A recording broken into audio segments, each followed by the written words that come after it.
Chicken রোস্টের স্বাদ কিন্তু 90% নির্ভর করে রোস্টের গ্রেভির ওপর।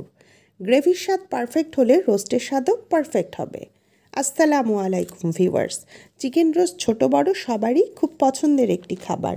রোস্ট রান্নাটা এখনও যাদের ঠিকঠাক হচ্ছে না, আজকের রেসিপি তাদের জন্য।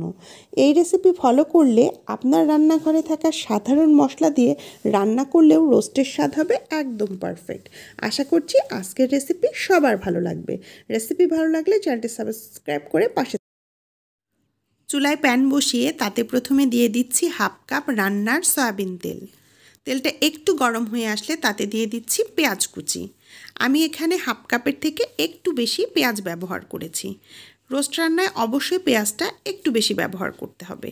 পেঁয়াজটা নেড়ে চেড়ে বেরেস্তা করে নেব। পেঁয়াজটা যখন হালকা ব্রাউনিশ কালার হয়ে আসবে ওই পর্যায়ে এসে আমি বেরেস্তা তুলে নিচ্ছি।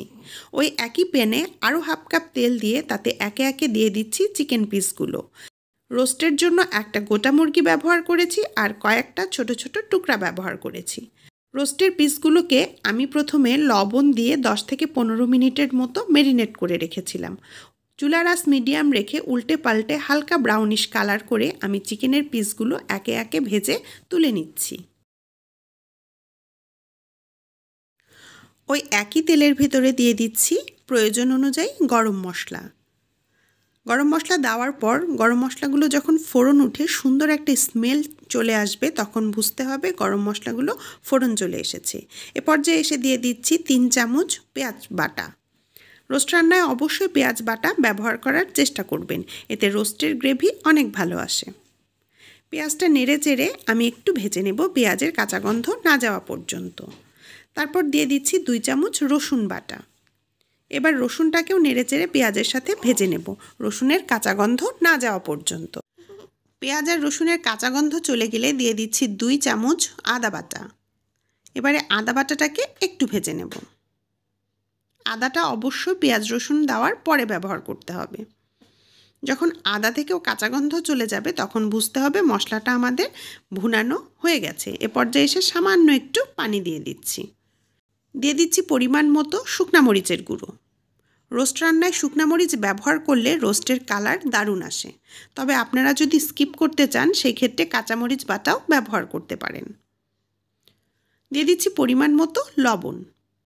একটু সময় নিয়ে মশলাগুলো ভুনে নিতে হবে। দিচ্ছি 2 চা চামচ টমেটো সস। টমেটো সস ব্যবহার করলে রোস্টের গ্রেভিটা দারুণ হয়। টমেটো সস মশলার সাথে মিশিয়ে নিয়েছি। এবারে দিয়ে দিচ্ছি 3 চামচ বাদাম বাটা। আমি এখানে পেস্তা বাদাম আর কাঠবাদাম একসাথে পেস্ট করে নিয়েছি। আপনাদের হাতের কাছে যে বাদাম থাকবে সেটাই ব্যবহার করতে পারেন। বাদাম বাটাটা খুব ভালোভাবে সব কিছুর সাথে মিশিয়ে নিয়েছি। এবারে দিয়ে দিচ্ছি টক দই। আমি এখানে 3 চা চামচ টক দই ব্যবহার করেছি। টক দই দেওয়ার আগে অবশ্যই চুলার আঁচটা লো করে দিতে হবে, তা না হলে টমেটো সস ব্যবহারের কারণে টক দইটা ফেটে যেতে পারে। টক দইটা সব মশলার সাথে ভালোভাবে মেশানোর পর চুলার আঁচটা বাড়িয়ে নিয়েছি। এখন দিয়ে দিচ্ছি ভেজে রাখা চিকেন পিসগুলো। আলতো হাতে চিকেন পিসগুলো মশলার সাথে নেড়ে মিশিয়ে নিচ্ছি। ঢাকনা দিয়ে ঢেকে কিছুক্ষণ চিকেন পিসগুলোকে আমি কষিয়ে নেব। চুলার আঁচ মিডিয়াম আছে।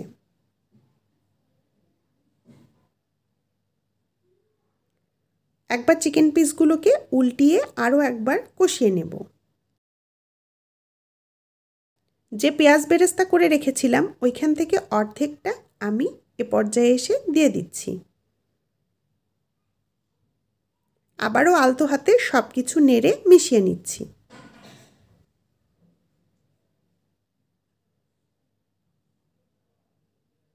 ঢাকনা দিয়ে ঢেকে কিছুক্ষণ রান্না করে নিলাম। মশলার সাথে চিকেনগুলো খুব ভালোভাবে কষানো হয়ে গেছে। এ পর্যায়ে এসে গ্রেভির জন্য আমি এখানে হাফ কেজি জাল করে রাখা দুধ ব্যবহার করছি। দুধটা আমি আগেই জাল করে রেখেছিলাম। দুধটা খুব বেশি গরম না, আবার একেবারে ঠান্ডাও হবে না। আলতো হাতে একবার নেড়ে দিচ্ছি। চুলার আঁচ মিডিয়াম হাই রেখে কিছুক্ষণ আমি রান্না করে নেব। ঢাকনা দিয়ে ঢেকে কিছুক্ষণ রান্না করে নিচ্ছি। আজকের রোস্ট রান্নায় আমি কিন্তু কাশ্মীরি লঙ্কার গুঁড়ো ব্যবহার করেছি, এই জন্য কালারটা এতটা সুন্দর এসেছে। কিছুক্ষণ রান্নার পর ঝোলটা কমে এসেছে। এ পর্যায়ে এসে অ্যাড করছি 1 চামচ চিনি। রোস্টে মিষ্টির পরিমাণ পছন্দ করলে 1 চামচ দিবেন, আর যদি মিষ্টির পরিমাণ পছন্দ না হয় তাহলে হাফ চামচ ব্যবহার করবেন।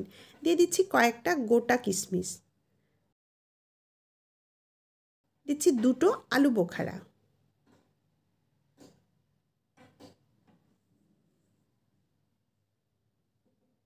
আলতো হাতে চামচ দিয়ে একবার নেড়ে দিচ্ছি। দিচ্ছি 1 চামচ কেওড়া জল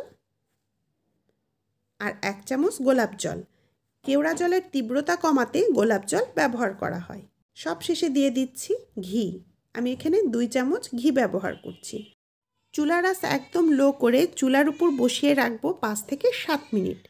5 থেকে 7 মিনিট পর চুলাটা বন্ধ করে দিলেই চিকেন রোস্ট একদম তৈরি। আজকে চিকেন রোস্টের রেসিপি ভালো লাগলে কমেন্টস করে জানাতে পারেন।